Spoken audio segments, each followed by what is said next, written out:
Hello, ഇന്ന് നമ്മൾ കേട്ടറ്റ് category 2 സയൻസിന്റെ ജനറൽ സയൻസിന്റെ ആൻസർ കീയാണ് ഡിസ്കസ് ചെയ്യാനായിട്ട് പോകുന്നത്.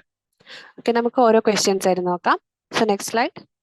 സോ ഫസ്റ്റ് ക്വസ്റ്റ്യൻ, ഏതിന്റെ വ്യാഖ്യാതാവാണ് ആംസ്ട്രോങ്?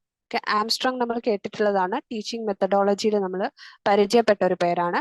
സോ ആംസ്ട്രോങ് ഏതൊരു മെത്തഡോളജിയാണ് നമ്മൾ ഈ ഒരു ടീച്ചിങ് ഫീൽഡിലേക്ക് കൊണ്ടുവന്നതെന്നാണ് ക്വസ്റ്റ്യൻ.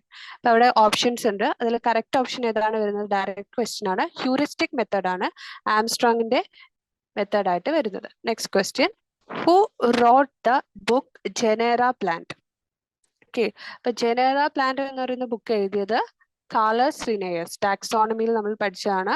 ടാക്സോണമിയുടെ ഫാദർ എന്നറിയപ്പെടുന്ന കാർലസ് ലിനേയസ് ആണ് ജനേറ പ്ലാന്റ് എന്ന ബുക്ക് എഴുതിയത്. Next one, the steps not included under Herbartian steps. So Herbartian steps നമ്മൾ ലെസൺ പ്ലാൻ റൈറ്റിംഗിലൊക്കെ കണ്ടതാണ്. ഈ ഒരു Herbartian സ്റ്റെപ്സ് വെച്ചിട്ടാണ് നമ്മൾ ലെസൺ പ്ലാനിങ് നടത്തുന്നത്. അപ്പൊ ഏതൊക്കെയായിരുന്നു Herbartian സ്റ്റെപ്പ് എന്ന് ആദ്യം നമുക്ക് ഓർമ്മ വേണം അല്ലെ, ഈ ക്വസ്റ്റ്യൻ ആൻസർ ചെയ്യണമെങ്കിൽ. 6 സ്റ്റെപ്സ് ആണ് നമ്മൾ പറഞ്ഞത്. ഏതൊക്കെയാണ്? First one preparation, second presentation, association, generalisation, application and recapitulation അല്ലേ.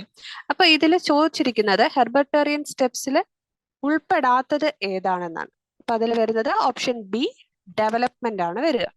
നെക്സ്റ്റ് വൺ, 64th ക്വസ്റ്റ്യൻ ആണ്. Totality of all experiences which are utilized by the school to attain the aim of education.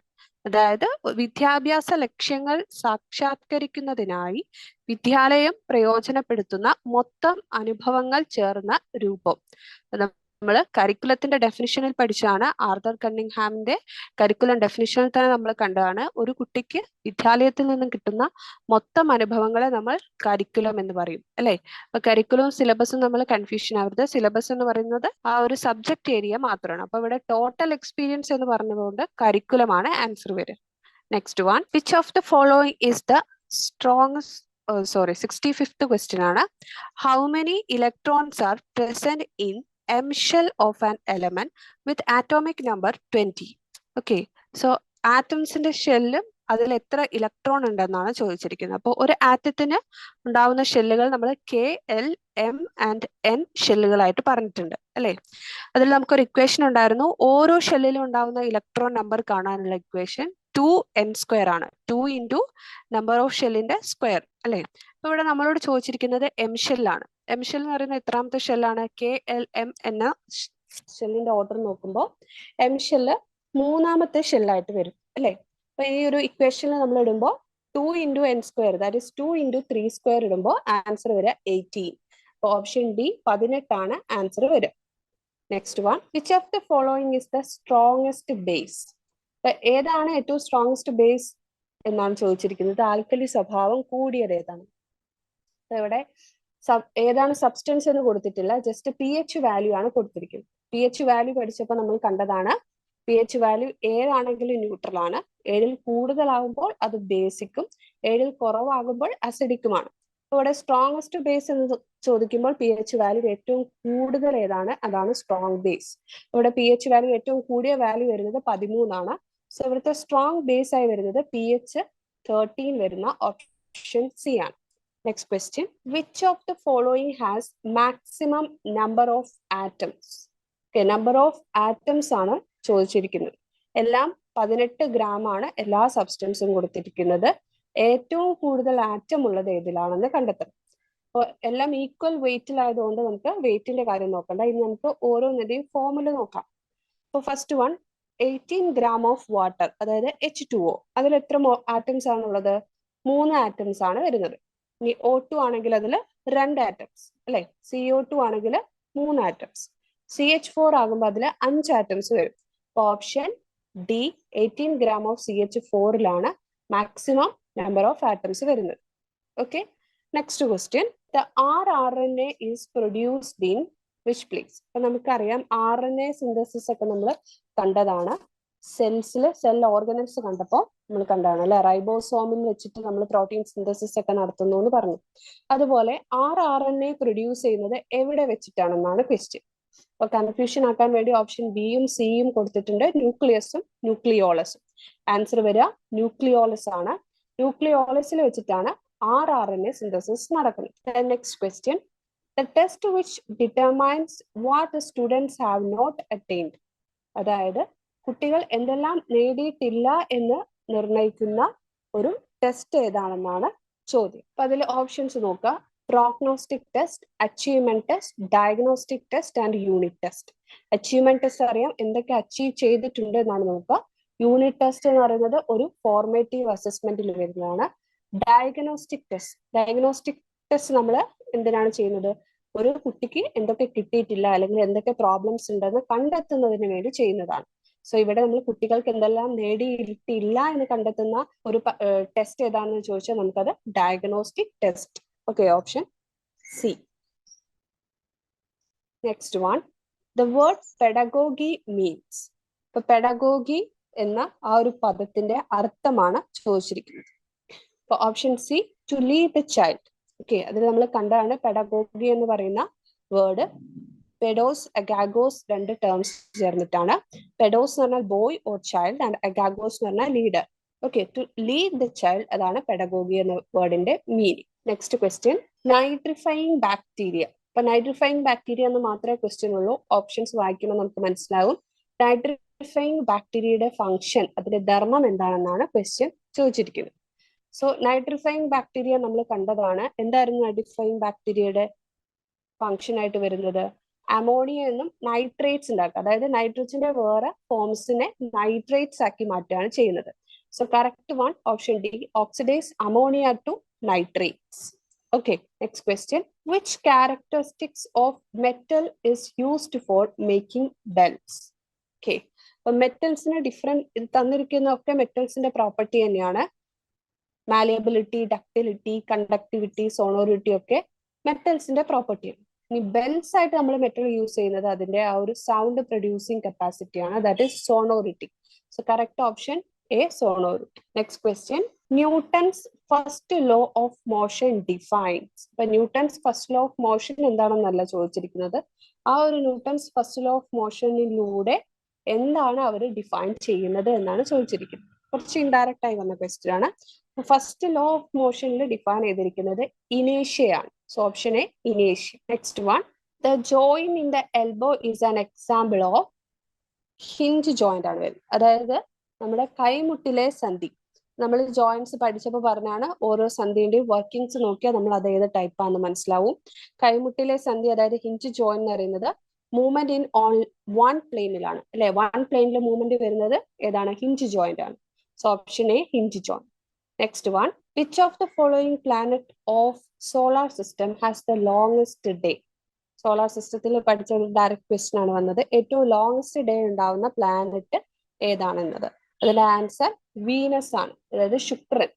Okay, next one, ഒരു ലഘുയന്ത്രമായി പരിഗണിക്കാത്തത് ഏത്? അതായത് ഒരു simple മെഷീനിൽ വരാത്തത് ഏതെന്നാണ് question. Options ഉണ്ട്, വെച്ച്, ലിവർ, പുള്ളി, വീൽ ബാരോ. അപ്പൊ അതിൽ ആൻസർ വരെ വീൽ ബാരോ ആണ്. കാരണം വീൽ ബാരോ ഒരു സിമ്പിൾ മെഷീൻ അല്ല, അതൊരു കോംപ്ലക്സ് മെഷീൻ ആണ്. അതായത് ഒന്നോ അതിലധികമോ സിമ്പിൾ മെഷീൻസ് ചേർന്നിട്ട് ഒരുമിച്ച് വർക്ക് ചെയ്യുന്നതാണ് വീൽ ബാരോ. അതുകൊണ്ട് വീൽ ബാരോ ഒരു കോംപ്ലക്സ് മെഷീൻ ആണ്. Okay, next one, a broad method of assessment means to evaluate the all-round development of the child's personality, including scholastic and co-scholastic aspects. അത് കുറച്ച് lengthy question ആണ്, എന്നാലും ആ ഒരു co-scholastic ആസ്പെക്ട് കാണുമ്പോൾ തന്നെ നമുക്ക് ആൻസർ കിട്ടും.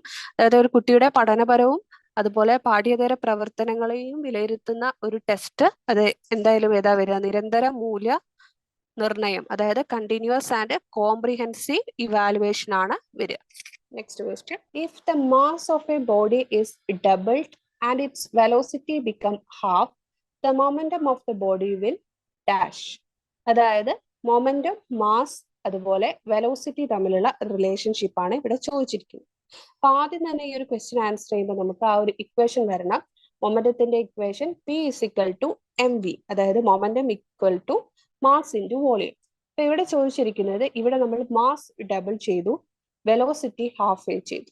ഓക്കെ, അപ്പൊ ആ ഒരു ഇക്വേഷനിൽ എന്തെങ്കിലും മാറ്റം വരുമോ? ഇല്ല. മാസ് ഡബിൾ ആയിട്ട് വെലോസിറ്റി ഹാഫ് ചെയ്താൽ സെയിം മൊമെന്റം തന്നെയാണ് ഉണ്ടാവുക. So answer remain same.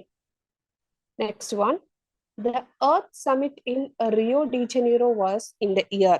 Direct question ആണ് അല്ലെ. ഏത് ഇയറിലാണ് എർത്ത് സമ്മിറ്റ് നടന്നത്? 1992. Next one, which of the following statement is always correct? Okay, കുറച്ച് സ്റ്റേറ്റ്മെന്റ്സ് കൊടുത്തിട്ട് അതിൽ എപ്പോഴും കറക്റ്റ് ആവുന്ന സ്റ്റേറ്റ്മെന്റ് ഏതാണെന്നാണ് ചോദിച്ചിരിക്കുന്നത്. ഫസ്റ്റ് വൺ, ഒരു ആറ്റത്തിൽ തുല്യ എണ്ണം ഇലക്ട്രോണുകളും പ്രോട്ടോണുകളും ഉണ്ട്. നെക്സ്റ്റ് വൺ, ഒരു ആറ്റത്തിന് തുല്യ എണ്ണം ഇലക്ട്രോണുകളും ന്യൂട്രോണുകളും ഉണ്ട്. ദെൻ ഒരു ആറ്റത്തിന് തുല്യ എണ്ണം പ്രോട്ടോണുകളും ന്യൂട്രോണുകളും ഉണ്ട്. ലാസ്റ്റ് വൺ, ഒരു ആറ്റത്തിന് തുല്യ എണ്ണം ഇലക്ട്രോണുകളും പ്രോട്ടോണുകളും ന്യൂട്രോണുകളും ഉണ്ട്. സോ നമ്മൾ ആറ്റത്തിന്റെ സ്ട്രക്ചർ പഠിച്ചപ്പോൾ പറഞ്ഞതാണ് നമ്പർ ഓഫ് ന്യൂട്രോൺ, എത്ര ന്യൂട്രോൺ ഉണ്ടെന്ന് അറിയാൻ വേണ്ടി നമുക്ക് number of electron plus number of proton, അതായത് ഇലക്ട്രോണിന്റെയും പ്രോട്ടോണിന്റെയും നമ്പറിന്റെ തുകയാണ് ന്യൂട്രോൺ നമ്പർ. നമ്പർ ഓഫ് ഇലക്ട്രോണും നമ്പർ ഓഫ് പ്രോട്ടോണും എപ്പോഴും ഈക്വൽ ആയിരിക്കും. സോ ഓപ്ഷൻ എ ആണ് ഇവിടെ കറക്റ്റ് ആയിട്ട് വരുന്നത്. And atom has equal number of electron and protons. Next question, transfer of heat through actual movement of molecule is. അതായത് heat ട്രാൻസ്ഫറിൽ different process നമ്മൾ കണ്ടിട്ടുണ്ട്.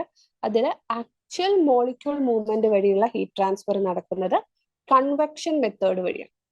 Next one, what type of chemical reaction takes place when electricity is passed through water? നമ്മൾ കണ്ടതാണ് വാട്ടറിലൂടെ electricity pass ചെയ്യുമ്പോൾ എന്താ സംഭവിക്കുക. Water എന്ന മൊഡ്യൂളിലൊക്കെ കണ്ടതാണ്. അവിടെ ഇലക്ട്രോലൈസിസ് നടക്കും. അപ്പൊ ഇവിടെ ഈ ഓപ്ഷനിൽ നമുക്ക് ഇലക്ട്രോലൈസിസ് ഇല്ല. അപ്പൊ ഇലക്ട്രോലൈസിസ് എന്ന് പറയുന്നത് എന്ത് പ്രോസസ് ആണെന്ന് നമ്മൾ മനസ്സിലാക്കിയാലേ ഈ ഒരു ക്വസ്റ്റ്യൻ ആൻസർ ചെയ്യാൻ പറ്റും. സോ ഇലക്ട്രോലൈസിസ് എന്ന് പറയുന്നത് വാട്ടറിന്റെ ഡീകമ്പോസിഷൻ റിയാക്ഷൻ ആണ്. So correct one, option B, Vigadanam, that is decomposition. Next one, during clotting of blood, fibrinogen is changed into fibrin with the action of. Blood clotting നടക്കുമ്പോൾ fibrinogen ആയി മാറ്റപ്പെടുന്നുണ്ട്. ആ ഒരു മാറ്റത്തിന്റെ കാരണം എന്താണെന്നാണ് അല്ല ക്വസ്റ്റ്യൻ. അപ്പൊ അതിലെ answer, correct answer option C, thrombin. ത്രോംബിന്റെ ആക്ഷൻ കൊണ്ടാണ് fibrinogen changed into fibrin. Okay, next one, S is the symbol of which element? വളരെ ഈസി ആയിട്ടുള്ള ഒരു ക്വസ്റ്റ്യൻ ആണ്. ഏത് എലമെന്റിന്റെ, ഏത് മൂലകത്തിന്റെ പ്രതീകമാണ് ലെറ്റർ എസ്? ഏതിന്റെയാണ്? സൾഫർ എലമെന്റിന്റെ ആ പ്രതീകമാണ് S. Next, which of the following layer in the wall of an anther nourishes the developing pollen grains? അവിടെ nourishment കൊടുക്കുന്നത് പോളൻ ഗ്രെയിൻസിന്റെ വാളിൽ ന്യൂറിഷ്മെന്റിന് വേണ്ടിയിട്ടുള്ള ആ ഒരു ലെയർ ഏതാണെന്നാണ് ക്വസ്റ്റ്യൻ. അപ്പൊ അതിൽ വരുന്ന correct answer option D, tapetum. Okay, nourishment ആണ് ടപ്പീറ്റത്തിന്റെ function. Next one, magnetic compasses needle always points in which direction? Magnet എന്ന ഒരു യൂണിറ്റ് നമ്മൾ കണ്ടാണ്. ഈ ഒരു മാഗ്നറ്റിക് നീഡിൽ ഓൾവേസ് ഏത് ഡയറക്ഷനിലാണ്? നോർത്ത് ഡയറക്ഷനിലേക്കാണ് ഉണ്ടാവുക. ഇതിന്റെ reason, under the effect of earth's magnetic field this magnetic needle is always pointed towards north. Next one, which mirror can produce a virtual erect and magnified image of an object? Option A, concave mirror ആണ് correct answer ആയിട്ട് വരുന്നത്. Okay, next one, option 88th question, chemical bonding in nitrogen molecule. അപ്പൊ nitrogen മോളിക്യൂളിലെ chemical bonding single bond ആണോ, ionic bond ആണോ, double bond ആണോ, triple bond ആണോ?